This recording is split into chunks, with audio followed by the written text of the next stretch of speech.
آج ہم ایک ایسی کہانی کی گہرائیوں میں اتر رہے ہیں جہاں طاقت، دولت اور کچھ بہت ہی تاریک رازوں کا ایک خطرناک جال بنا ہوا تھا۔ یہ جیفری ایپسٹین کی کہانی ہے، ایک ایسا نام جو دنیا کے طاقتور ترین لوگوں سے جڑا ہے اور جس کا انجام آج بھی ایک بہت بڑا معاملہ ہے۔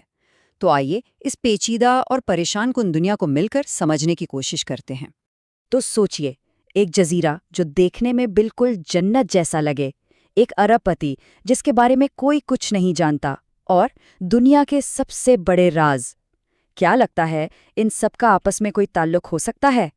یہی وہ سوال ہے جو اس پوری کہانی کی بنیاد ہے، اور ایک ایسی پہیلی ہے جسے ہم آج کھولنے کی کوشش کریں گے۔ اچھا، تو اس پوری کہانی کا جو مرکز ہے نا، وہ ہے ایک جزیرہ۔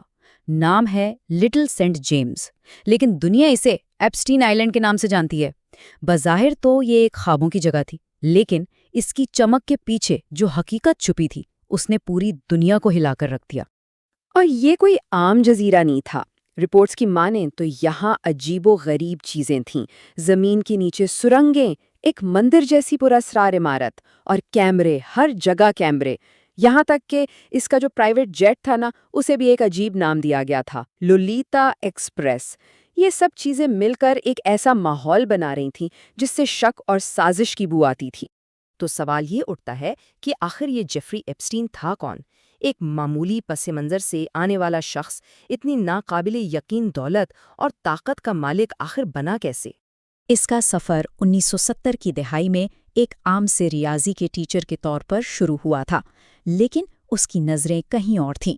وہ وال سٹریٹ پہنچا اور وہاں لیسلی ویکسز جیسے بڑے بڑے ارب پتیوں کا اعتماد جیت کر ان کی دولت سنبھالتے سنبھالتے خود ایک ایسی عالمی سلطنت کا مالک بن بیٹھا جس میں عالی شان گھر، فارم ہاؤسز اور ہاں، وہی بدنام زمانہ جزیرہ شامل تھا۔ لیکن ایپسٹین کی طاقت صرف پیسے سے نہیں آتی تھی۔ اس کا اصل ہتھیار تھا اس کا نیٹ ورک، دنیا کے سب سے طاقتور لوگوں کا جال، جو اس کے کالے کرتوتوں اور بے پناہ اثر و رسوخ کا مرکز تھا۔ اور اس جال میں کون کون نہیں تھا؟ سورس مٹیریل کے مطابق سابق امریکی صدر بل کلنٹن نے اس کے پرائیویٹ جیٹ پر ایک دو بار نہیں، پورے 26 بار سفر کیا۔ ڈونلڈ ٹرمپ 90 کی دہائی میں اس کے دوست اور پڑوسی تھے۔ یہاں تک کہ برطانوی شاہی خاندان کے پرنس اینڈریو پر سنگین الزامات لگے، اور بل گیٹس جیسے لوگ بھی اس کے سوشل سرکل میں شامل تھے۔ اور سوچنے کی بات یہ ہے کہ یہ سب طاقتور لوگ اس کے اتنے قریب کیوں تھے؟ شاید اس کا جواب ایف بی آئی کو ملا جب انہیں ایپسٹین کے گھر سے بے شمار سی ڈیز اور تصویریں ملی۔ اس سے یہ تھیوری اور بھی پکی ہو گئی کہ شاید وہ اپنے مہمانوں کو بلیک میل کر رہا تھا۔ مطلب یہ کہ یہ دوستی کا نہیں بلکہ مجبوری اور ڈر کا رشتہ تھا۔ لیکن کہتے ہیں نا، ہر عروج کو زوال ہے۔ ایپسٹین کے قلعے میں پہلی دراڑ تب پڑی جب ایک لڑکی نے ہمت دکھائی اور اس ظلم کے خلاف آواز اٹھائی۔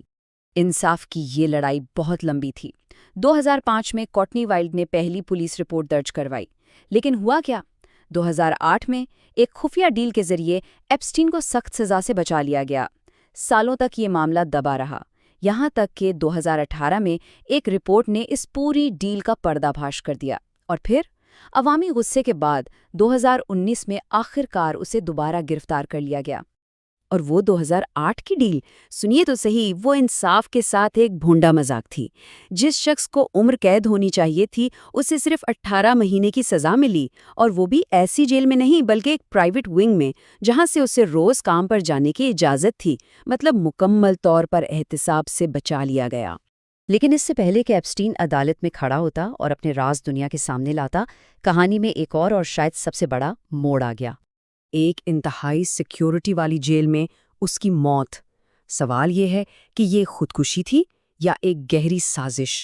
اور یہ سوال آج تک لوگوں کو پریشان کرتا ہے، کیونکہ سرکاری کہانی پر یقین کرنا بہت مشکل ہے۔ اور شک کی وجہ بھی ہے۔ ذرا سوچئے، جس وقت اس کی موت ہوئی اس کے سیل کے باہر لگے دونوں سی سی ٹی وی کیمرے خراب ہو گئے۔ ڈیوٹی پر جو 2 گارڈز تھے وہ سو رہے تھے، اور سب سے عجیب بات، اسے موت سے کچھ ہی دن پہلے سوسائیڈ وارڈ سے ہٹا دیا گیا تھا۔ کیا یہ سب اتفاق ہو سکتا ہے، یا پھر کسی نے اسے ہمیشہ کے لیے خاموش کرا دیا؟ خیر، ایپسٹین تو چلا گیا، لیکن اس کی کہانی ختم نہیں ہوئی۔ اس کے کیے کا حساب کتاب اب بھی جاری ہے۔ آئیے دیکھتے ہیں کہ اس کے بعد کیا ہوا۔ اس کی سب سے بڑی ساتھی اور اس جرم میں برابر کی شریک گلین میکسویل کو آخرکار سزا ہوئی۔ 2022 میں اسے 20 سال قید کی سزا سنائی گئی۔ عدالت نے اسے اس پورے نیٹ ورک کا ماسٹر مائنڈ کہا۔ کم از کم کسی حد تک انصاف ہوتا نظر آیا۔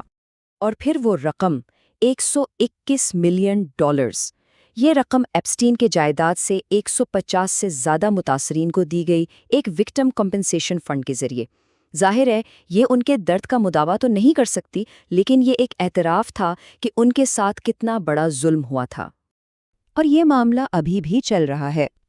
ہم آج بھی ایپسٹین فائلز کے بارے میں سنتے ہیں، جن میں سے کچھ دستاویزات تو سامنے آئی ہیں، لیکن ابھی بھی 10 لاکھ سے زیادہ صفحات ایسے ہیں جو عوام کی نظروں سے دور ہیں۔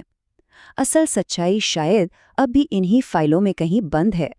تو آخر میں سوال وہی رہتا ہے، ایپسٹین تو چلا گیا، لیکن کیا اس کے راز واقعی اس کے ساتھ دفن ہو گئے؟ یہ کہانی ہمیں یہ سوچنے پر مجبور کرتی ہے کہ طاقت اور پیسہ، کیا یہ واقعی ہر گناہ کو ہمیشہ کے لیے چھپا سکتے ہیں؟ شاید نہیں، اور شاید اس کہانی کے کچھ باب ابھی لکھے جانے باقی ہیں۔